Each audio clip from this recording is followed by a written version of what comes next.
is this going on?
Okay, looks like I am live. All right, let's go back to where we.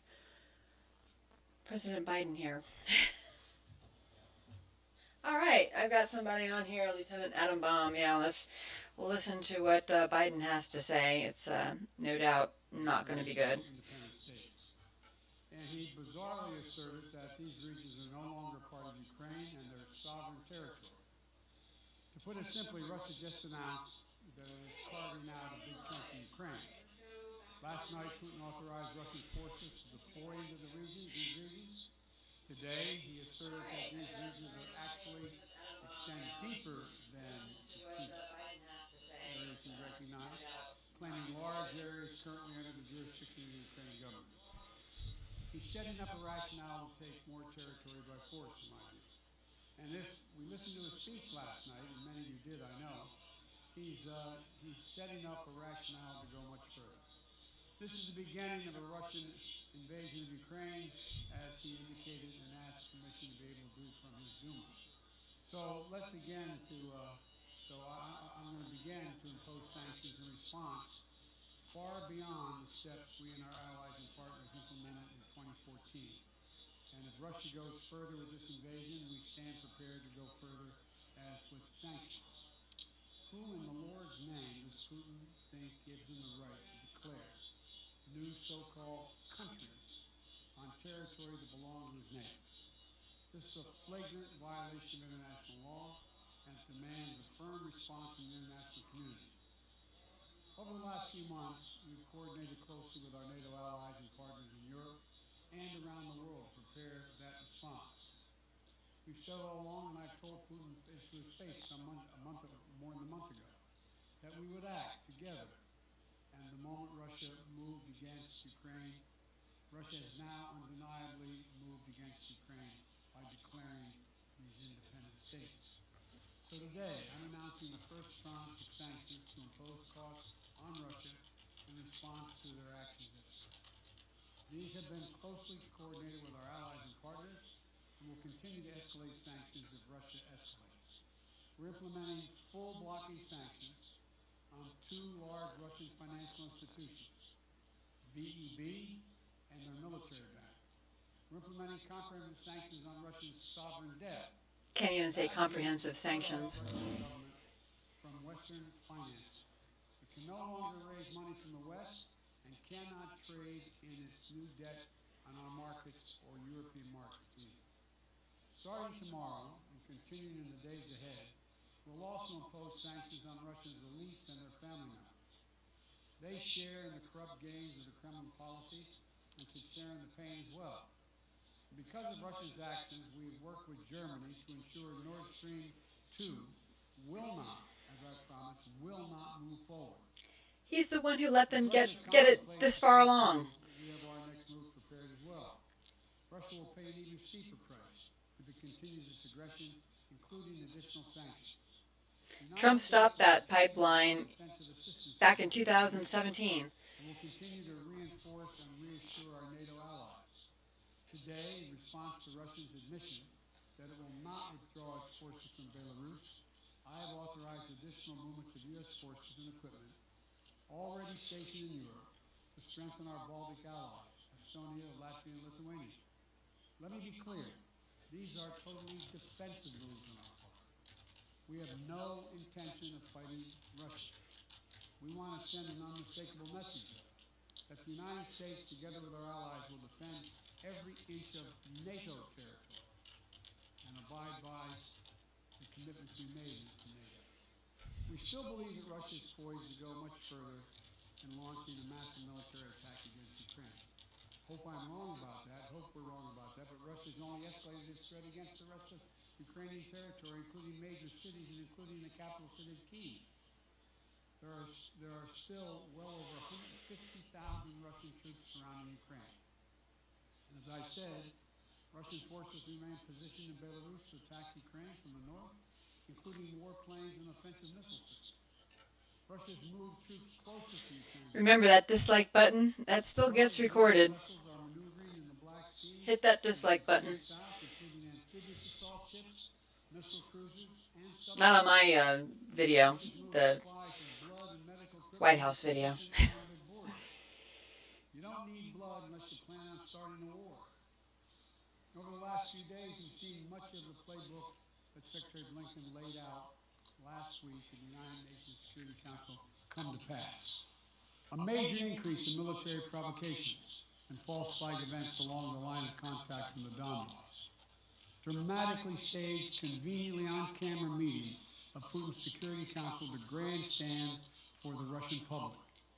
And now, political provocation of recognizing sovereign Ukrainian territory as so-called independent republics in clear violation, again, of international law. President Putin has sought authorization from the Russian parliament to use military force outside of Russian territory. And this set the stage for further pretext of further provocations by Russia to try to justify further military action. None of us should be fooled. None of us will be fooled. There is no justification. Further Russian assault in Ukraine remains a severe threat in the days ahead. And if Russia proceeds, it is Russia and Russia alone that bears the responsibility. As we respond, my administration is using every tool at our disposal to protect American businesses and consumers from rising prices at the pump. As I said last week, defending Open our own pipeline, Joe. For us as well, and here at home. We need to be honest about that. But as we do this, I'm going to take robust action to make sure the pain of our sanctions is targeted at the Russian economy, not ours. We're closely monitoring energy supplies for any disruption. We're executing a plan in coordination with major oil-producing consumers and producers toward a collective investment to secure stability in global energy supplies. This will blunt gas prices. I want to limit the pain the American people are feeling at the gas pump. This is critical to me. In the last few days, I've been in constant contact with European leaders.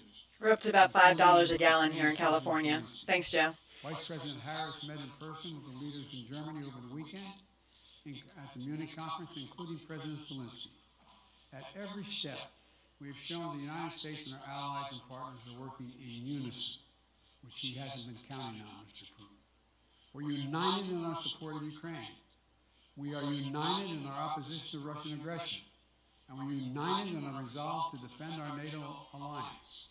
And we're united in our understanding of the urgency and seriousness of the threat Russia is making. Putin obviously doesn't believe you, Biden. Yesterday, He believed Trump. we all heard clearly the full extent of Vladimir Putin's twisted rewrite of history, going back more than a century as he waxed eloquently, noting that, well, I'm not going to go into it, but nothing in Putin's Putin waxed eloquently. indicate any interest in pursuing real dialogue. Well, on Biden European certainly security doesn't wax in eloquently.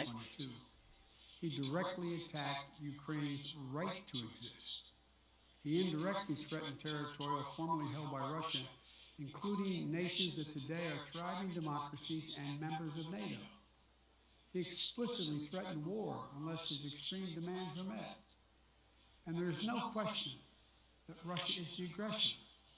So Oh my goodness, $7 a gallon in some places in California. That's ridiculous. I'm so sorry. Trying to avert the worst-case scenario that will bring untold suffering to millions of people. On all our if they move gas as pumps, there's a suggested. little sticker with The Biden United saying, States "I and did our that." allies and partners remain open to diplomacy if it is serious. When all is said and done, we're going to judge Russia by its actions, not its words. And whatever Russia does next, we're ready to respond with unity, clarity, and conviction. We'll probably have more to say about this as it moves on. I'm hoping diplomacy is still available. Thank you all very much. And that's it. Are you still open to meeting with Vladimir Putin, sir? Of course, taking no questions, totally unsurprised.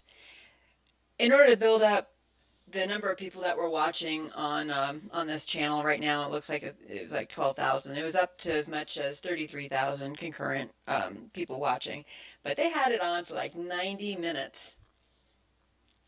90 minutes where all you saw was, "We will begin shortly." And of course, they don't allow any comments. When Trump was president, there were comments allowed.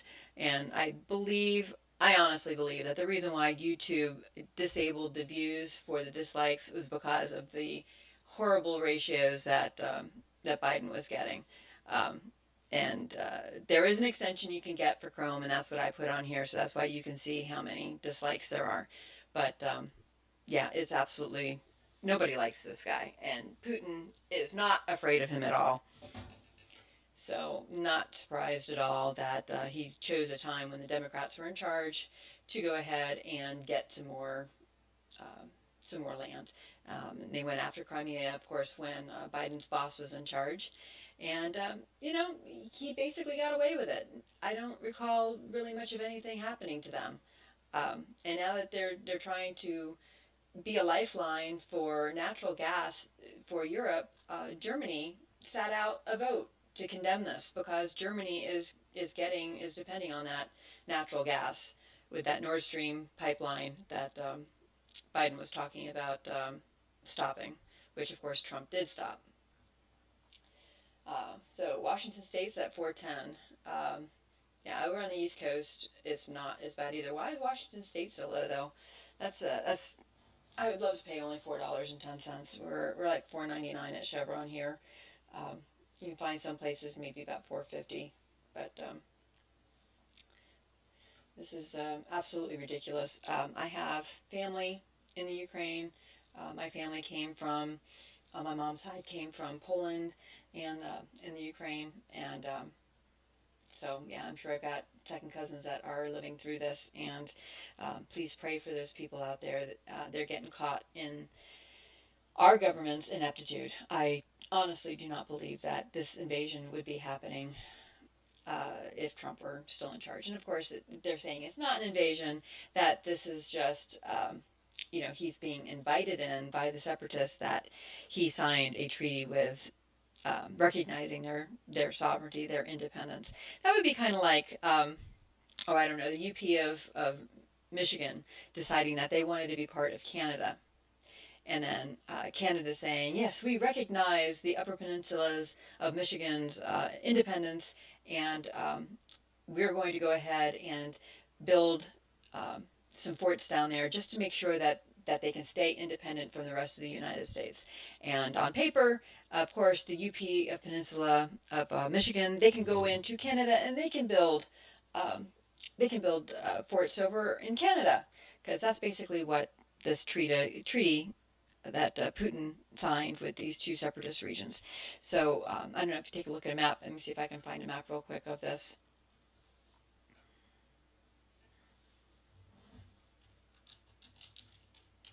Map of the Ukraine breakaway regions.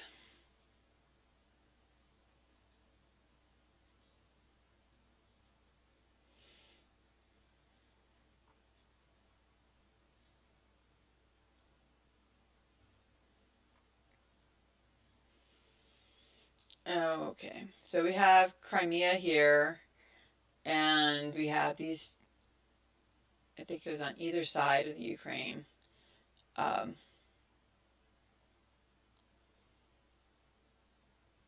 Not entirely sure. The map that I had seen earlier, they had They had two spots that weren't right next to each other. Okay, all right, here it is. So these are saying separatist held areas that, all right, so these are the parts that are supposedly going to be ceded to Russia. And I think this was the Crimea here. Crimea was important because you can see that they're far down into the water there, so there's a lot of ports in the Crimea area. Not really sure what Russia plans on gaining with these two areas. But Ukraine, I'm told, is a breadbasket of Europe, and they export mostly wheat. And Russia imports, is a net importer. Most of Russia's landmass is, the Siberia. So they don't grow a lot there. But Ukraine does. Ukraine is a breadbasket. And I think that's basically what they're after. And I heard that China is stockpiling on food. Now Russia is going after a country that is an exporter of food.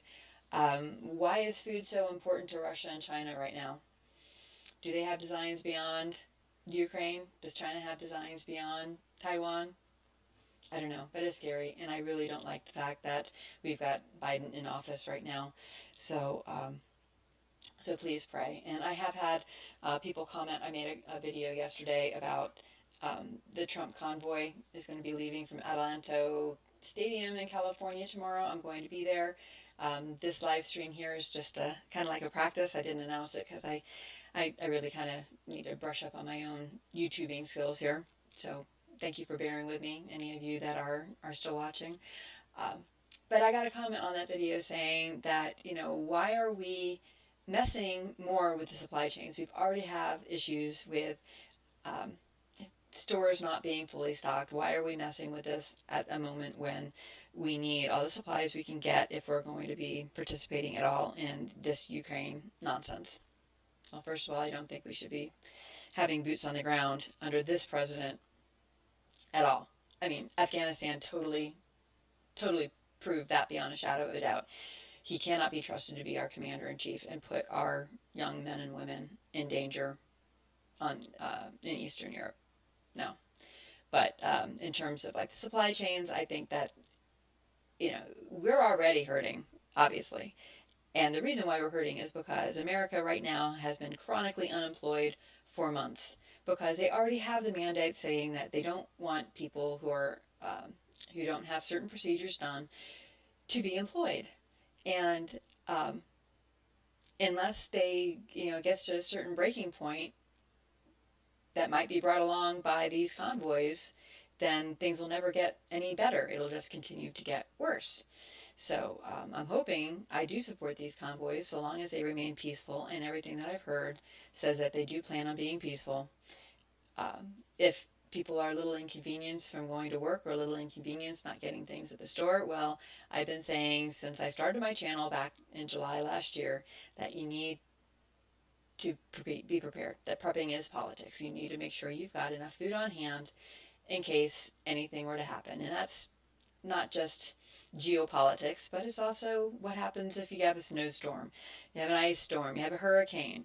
Any of those things are reasons to make sure that you're prepared in your own home or wherever you can go as a backup to your home if you live in an area where your home could be in jeopardy. So I totally support the truckers. I hope you do too. I hope that you'll share my videos about the convoy, and I will be out there tomorrow. So please stay tuned. Please share whatever I put out as well. I know Dave in Cali is going to be there. I talked to him yesterday, and he's just about an hour south of where the convoy is going to start. I'm about an hour northwest